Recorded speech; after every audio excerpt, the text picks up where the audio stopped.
সবচাইতে বেশি জান্নাতে প্রবেশ করাবে যে আমল, বিষ্ণু বললেন, এক হচ্ছে আল্লাহর ভয়, আরেক হচ্ছে সর্বোত্তম আচরণ। প্রিয় ভাইরা, ইসলামের মেজাজটাকে চিনে নেন, ইসলামের এসেন্সটাকে বুঝে নেন। আমরা ভালো আচরণকে গুরুত্ব দিতে চাই না।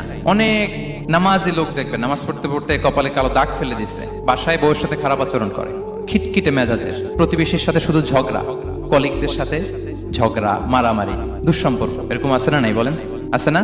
কিন্তু নামাজি, অনেক বড় হাজি, একদিনও কোরআন তেলাওয়াত মিস হয় না।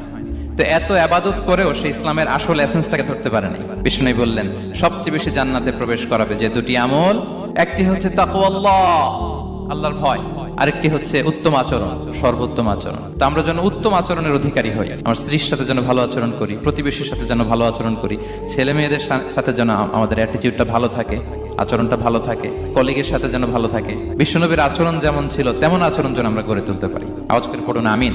সুনানে আবু দাউদের এক